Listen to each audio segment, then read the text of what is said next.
CALPADS Error Resolution CERT129. Expected attendance days is greater than the total enrollment days.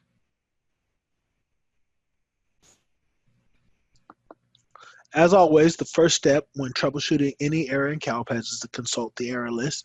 And the two columns on the left, the error number and the error name, help you retrieve the appropriate reference information. And so we can start with the error description. This is where we're going to identify the problem. A student's expected attendance days must be less than or equal to their total enrollment days at the same school for the same academic year. And so we must know the difference between the expected attendance days and total enrollment days to really make sense of this error, right? And we will go over that in a couple of slides, right?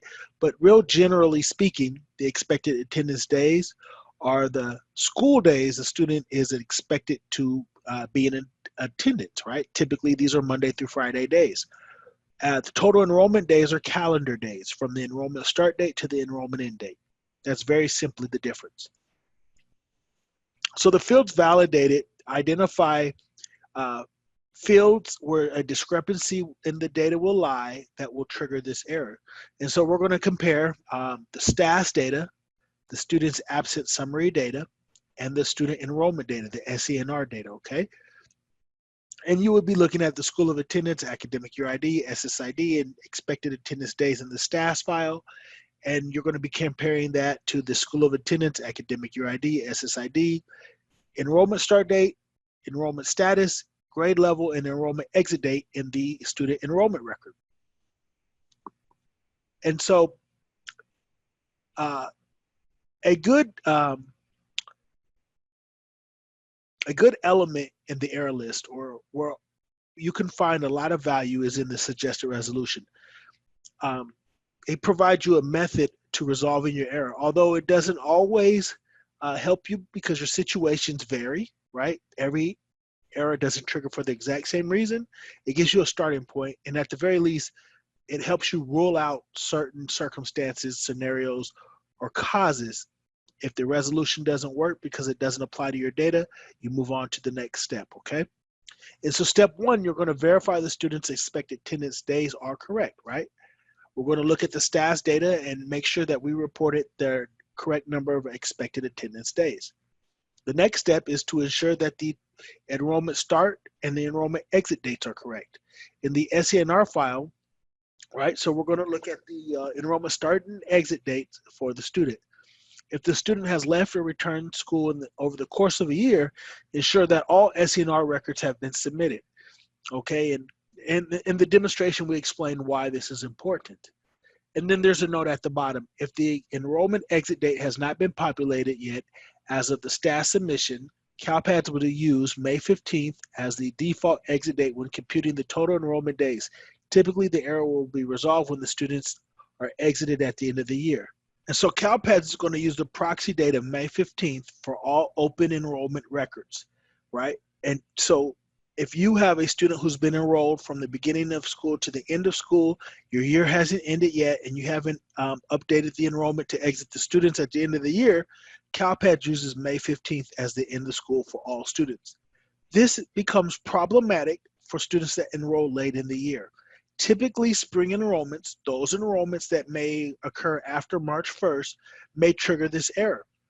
And so paint a picture. If a student enrolls on March 30th, they're going to be enrolled until, say, your school year ends at the end of June 30th, right? There's probably 45 calendar days between March 31st and May 15th, somewhere in there, right? But by the time you're in June, if you're reporting your STAS, the student may have exceeded 45 days of attendance, and this error will trigger. When you exit this student's record at the end of year as part of your end of year 3 submission, you are going to replace that proxy date of May 15th with the June 30th or June 27th, whatever date your student's last day of school is, and that will resolve the error. So hopefully we've painted a clear picture for you. And you can resolve the error. If not, there's always a service desk and you can submit a support ticket. Okay, so when you're troubleshooting this error, you want to know what the expected attendance days are, right? And so you can reference the CALPADS file specifications and it will define it for you. The total number of days a student was scheduled to attend during the academic year from the student's enrollment start date to the enrollment's exit date. The expected attendance days are the number of days the student was scheduled to attend. So again, these are typically Monday through Friday days, right? So there's 7 days in a week, but there's 5 days of attendance. Over the course of several months, we're not including holidays or weekends, right? So when you're looking at if you reported the correct number of attendance, expected attendance days, it's important to know the definition. And so you can find the definition in particular field from the file specifications. And then there are certain nuances, right? And we get this from documentation and practice in resolving and reporting data. So the total number of enrollment days include all calendar days from the enrollment start date to the enrollment end date, right? So if a student enrolls on Monday and is enrolled for 2 weeks, that's probably around 14 total days of enrollment, right? The total expected days are the number of days a student was scheduled to attend from the student's enrollment start date to the enrollment exit date. Weekends, holidays, and other non-school days are excluded. So in the same scenario, student enrolls on a Monday, is there for 2 weeks, we would normally expect to see 10 expected days. Whether the student is absent or not, if the student was scheduled to attend for 2 weeks starting on a Monday, that's 5 days 1 week, 5 days the next week, 10 total expected days. And the attendance days would be close to 14, right? So we can already see that where there's typically a difference. And from this scenario and most others, there should normally be more total days of enrollment than total expected days. Very short enrollments, transient students may have the same number of total enrollment days as those expected, but there's not a scenario in which you're going to have more expected attendance days than total days of enrollment. Impossible. And then lastly, CALPADS uses May 15th as the default exit date when computing total enrollment days for open enrollments. This may trigger CERT129 errors on enrollments beginning after March 1st. So that's one thing to note. And so we're going to demonstrate resolving one of these errors, and hopefully it helps you. It's pretty simple once you've done it once or twice, but the first time identifying the problem can be tricky in some scenarios. So hopefully this scenario helps you. And we know you can never get enough of CALPADS, so we're eager to give you more of what you love. So let's look at the CERT129 expected attendance days is greater than the total enrollment days. We have 35 of these type of errors, and if we click show, the student records triggering those errors will be listed below. So let's go ahead and do that.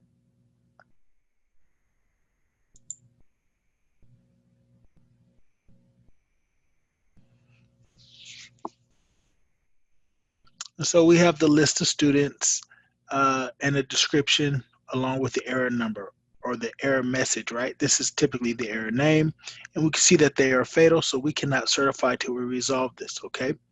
When you're troubleshooting these errors, I always like to select the link here, which is the student's SSID, and then open in a new tab or window. And I've already done that for a student, and so that takes us to the student's record, right? And before we do anything, there's something we should always do, right? We're troubleshooting an error. We need more information than what was provided to us in the error name or the error message. What should we do? That's right. We will always consult the CALPADS error list. And so if you haven't already saved this document locally to your desktop, I'd advise you to do so. It can be accessed in CALPADS via the footer.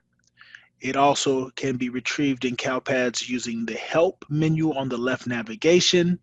If you go to references in the CALPADS user manual, you can get to the error list, and the source location for this document is always at the CALPADS system documentation page, okay? So here we see the error number and the error name, and we look at the error description to really identify our problem. It says a student's expected attendance days must be less than or equal to their total enrollment days at the same school for the same academic year.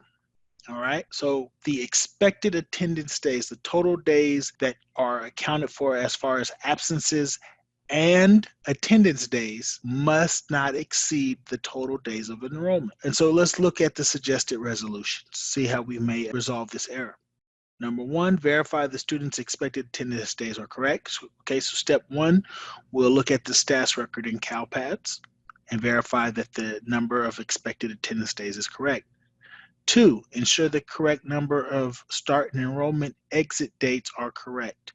So when we're looking at the number of days, we're going to use the student start and then the enrollment exit dates and count the days. We want to verify those days are correct in our student enrollment record. It says if the student has left and returned to the same school over the course of the year, ensure all the SENR records for that student have been submitted. So again, the status is compiled over the entire academic year. If the student leaves school and comes back, those are two separate enrollment periods. However, there's one status record.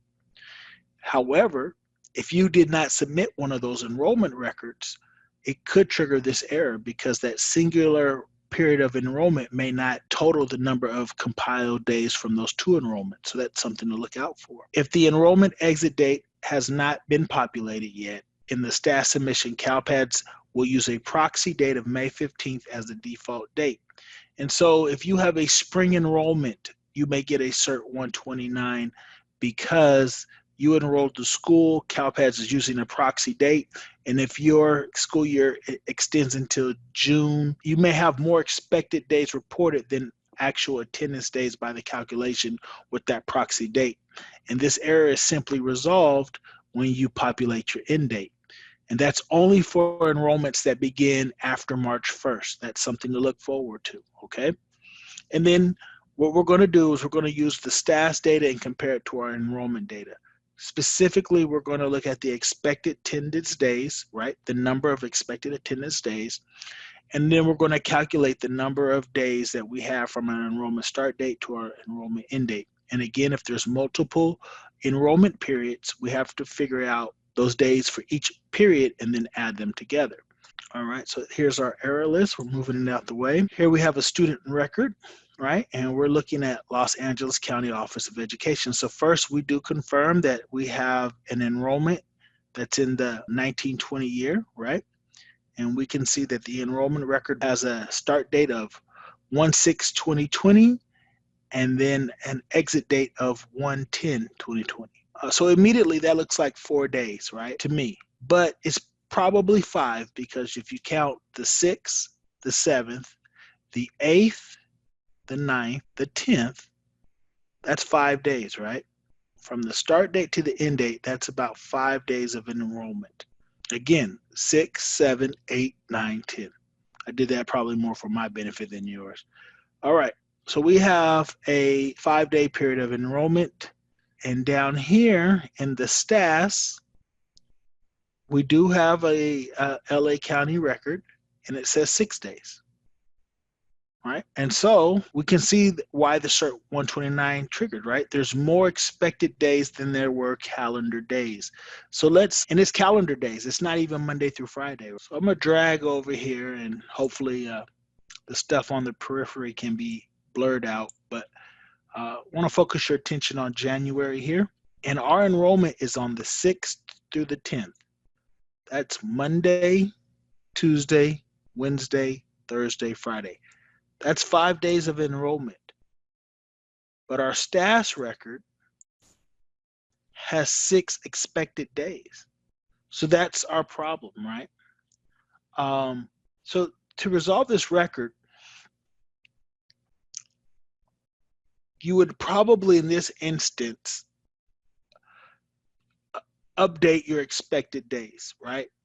Because I can see that this is a short-term enrollment and we do expect a short enrollment period, right? And so the student probably did enroll on a Monday and exit on a Friday, and that would be 5 days. I can see that scenario. However, if the enrollment is wrong and the student enrolled the previous Friday, that would have been the 3rd, right? And then we would have had 1, 2, 3, 4, 5, 6, 7, 8 calendar days. or if the student's last day of attendance was the 10th, most likely they weren't enrolled into their subsequent school. Well, I can see here it says the 16th. And so theoretically, this student doesn't have to be exited until the 15th, right? And so this can be modified as well. You can adjust the enrollment period. However, the most appropriate thing to do is verify your records, right? You don't want to just resolve the error. You want to go to your student information system and confirm the student's start and end dates, right? And then find your status, and right. And so if the student wasn't there the previous Friday and it wasn't there on Monday, you definitely don't want to have 6 attendance days because the student was only there for a week, right? Monday through Friday. So very simply, that's one version of the CERT129. So very simply, that's one version of resolving the CERT129. Hopefully that will help you in the future. If we have a different scenario like the short-term spring enrollment, we probably will add that. But for now, hopefully this will help you. Good luck in your submissions and certification.